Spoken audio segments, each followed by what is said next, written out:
Dobro jutro, gradonačelniče. Dobro jutro vama, dobro nam došli. Evo, pa vaša je uzrečica na posao, pa ajmo odmah s poslom početi. Recite kako se Opatija priprema za predstojeću sezonu? Evo, mogu reći da mi smo skoro pred kraj priprema za turističku sezonu. Zacrtali smo si planove da negdje početkom 5. mjeseca mi sve pripreme završimo. Sve komunalne službe trebaju izaći, pokušati iz centra grada. Nažalost, još jedan mali dio će ostati, a to je centar Slatine, gdje želimo uljepšati za predstojeću turističku sezonu. Imamo popločavanje i kad to završimo, možemo reći da je Opatija spremna za ovu sezonu i spremna za natjecanje za plavi cvijet. Da li ste osigurali nekakav dodatni prevoz, bilo je pitanja i razgovara o taksi službi? Pa mi smo si dali dosta truda jer svi kažu da je Opatija lijepa i ona je stvarno lijepa i ja uvijek volim napomenuti da je ona prva dama hrvatskog turizma i mi želimo biti uvijek jedan korak ispred drugih. Normalno da je to teško jer danas svi turistički gradovi puno ulažu u izgled grada, u komunalni dio i svi žele stvarno biti dobri, kvalitetni i da je to jedna nova destinacija za svoje goste, znači maksimalno uljepšati svoj grad. Mi ćemo uskoro imati i sastanak sa cjelokupnom turističkom privredom, hotelijerima, trgovcima, ugostiteljima i da ih izvijestimo sve što je grad pripremio za turističku sezonu i nakon toga da čujemo eventualno njihove primjedbe šta bi još trebalo po njima napraviti i nakon toga mi očekujemo da turistička sezona započne.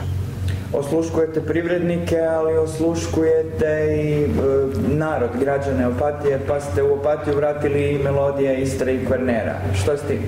Vi ste lijepo rekli, mi osluškujemo privrednike i mi smo napravili sve što je bilo u ingerenciji grada da omogućimo privredi u ovoj vrijeme recesije, da smanjimo davanja onoliko koliko je bilo moguće i sa te strane mislim da su privrednici to prepoznali.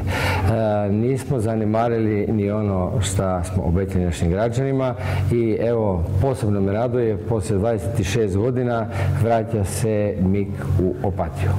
Pitate me zbog čega? Pa MIK, to je pjesma ovog podneblja. Čakavština, talijanski dijalekti, etnoglazba, a ono što posebno želim napomenuti, izvođači su zapravo građani ovoga grada. I prema tome mi sa velikim veseljem poslije 26 godina se pripremamo da ugostimo MIK u Opatiji. Možda znate već lokaciju gdje će se MIK održati? Evo, pa svi su rekli da na jednoj prekrasnoj lokaciji, a to je ljetna pozornica.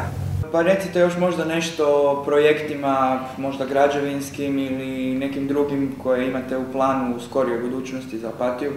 Pa mi smo si zacrtali stvarno jedan tempo gdje želimo ove 4 godine svoga mandata ostvariti sve ono što smo mi građanima obećali i zacrtali. Posebno me raduje što već u prvoj godini oni najvažniji projekti koji smo obećali, napravili smo sve predradnje da se oni i ostvare. Ali, nažalost, trebate shvatiti da postoji takozvana javna nabava. I ona nam zadaje dosta problema jer uvijek u te javne nabave imamo žalbene rokove i to odgađa izvršenje. Ali obećali smo građanima renoviranje tržnice. Za nas je faktički taj projekat riješen. Građevinsku dozvolu imamo, financijska sredstva smo osigurali, natječaj smo objavili, nažalost uvijek se javljaju žalbe pa to odugovlači potpisivanje ugovora i izvršenje. Dom umjetnosti objavljen je natječaj, idemo zajedno sa Liburnijom Rivijera hotelima i to je ono što me raduje jer smo dali priliku našima hotelijerima da jedan atraktivni prostor u centru grada osmislimo zajedno i zajedno koristimo. Mi smo to mogli napraviti i samostalno, ali želimo dati priliku hotelijeru da dobije dodatna parkirna mjesta i sve one sadržaje koje fale tom hotelu kako bi dobio 5 zvjezdica. I ono što je najvažnije, to je budući buduća sportska dvorana. Evo, raspisali smo natječaj za izradu buduće sportske dvorane na lokaciji Lipovica.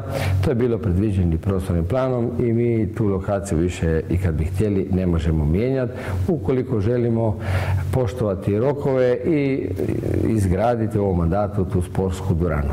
Ona je percipirana tako da mora stvarno biti lijepa jer ona se mora uklopiti u turističke zahtjeve. Opatija je ne samo sportska dvorana, nego mora imati ugostiteljski dio, pratiti dio, jer Opatija zaslužuje nešto lijepo i adekvatno, jer ona osim što će biti u funkciji naših sportaša, mora biti i u funkciji turističke privrede.